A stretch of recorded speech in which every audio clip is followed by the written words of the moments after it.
Today's reading comes from Matthew. It's chapter 4 and verses 12 to 23. Matthew has told us about the baptism of Jesus and then the temptation of Jesus in the desert. And this narrative story then follows immediately from that. When Jesus heard that John had been put in prison, he went away to Galilee.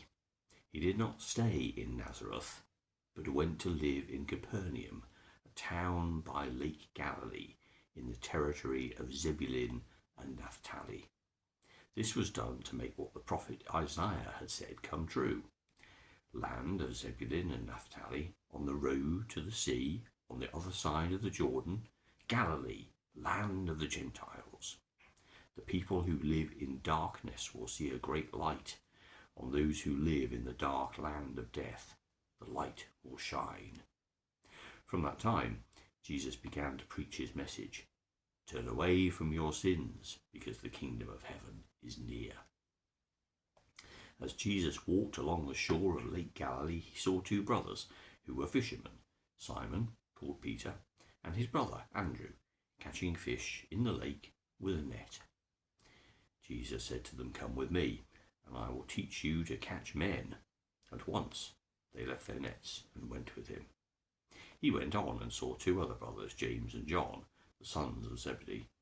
They were in their boat with their father Zebedee, getting their nets ready.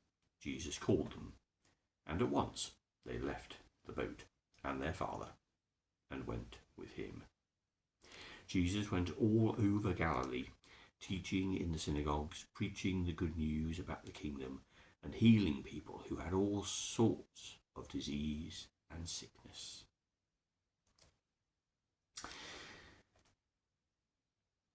The territory that Jesus goes to is not his hometown. He doesn't return to Nazareth. He goes to Capernaum. And it's a land that historically was a land of Gentiles, as Isaiah is quoted here as saying. But at the time of Jesus, it was mainly occupied by Jews, with some outlying districts occupied by Gentiles. But the point remains that Jesus didn't go home after the temptation in the desert. The beginning of his ministry, his moving amongst people doing their normal lives to tell them of the new relationship with God, and with signs of power, healing and performing miracles, he showed to them, as well as told them, how the kingdom of heaven was breaking into the world, that here was a new relationship with God, quite different from what they'd seen before. And then we hear about the calling of the first 4 disciples, a word which means learner. We all have our L plates on. And then Jesus goes all over the territory, we're told, teaching in the synagogues, preaching the good news about the kingdom, and healing people with all kinds of disease and sickness, bringing restoration and joy and completeness and happiness and love. All acts of kindness.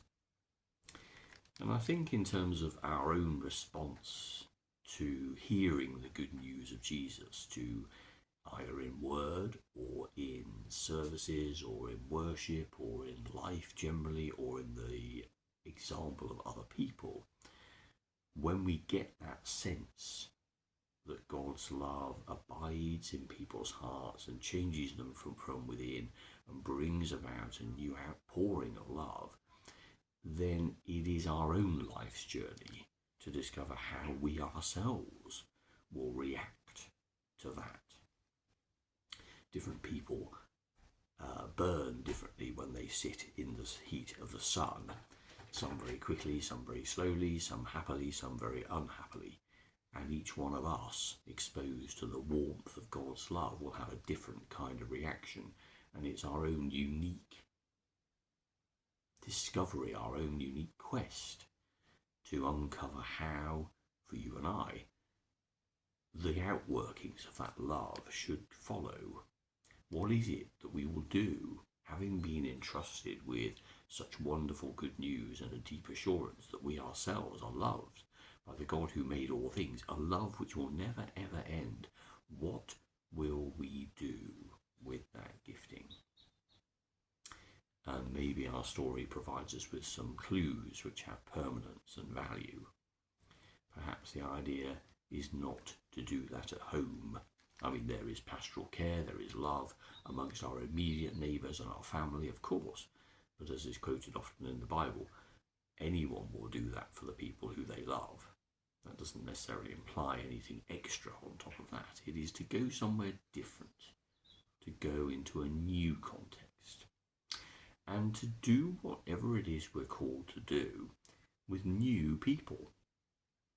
To stay within your own religious fellowship, your own community of faith, your own church is useful. It's a training ground. It's where those L plates get their exercise. It's where we begin to see the kingdom of heaven on earth revealed in a community of people who are all so very, very different, and whose life experiences and giftings are different from ours, and who give us a fresh perspective on life and a new and richer view of humanity than our natural family would give us. We meet people who've been to different places and done different things, gone through things that we can only imagine. And from those people we can learn so very much.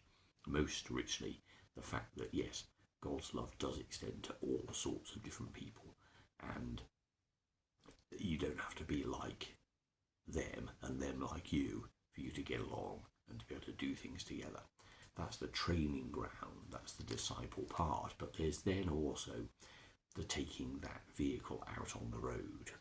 When you've passed your test, if that can ever be possible in the spiritual world, you can go out and have real experiences. So Jesus goes out amongst different people, people who he's chosen to be his new colleagues who will perform this ministry with him, people who will go out and observe, watch, learn, and then ultimately do the things that he does, certainly in terms of speaking and preaching and bringing people into an awareness of God's new relationship of love with them.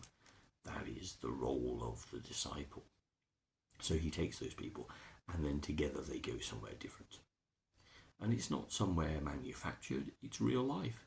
It's out amongst where people are. People were already going to the synagogue, so Jesus goes there.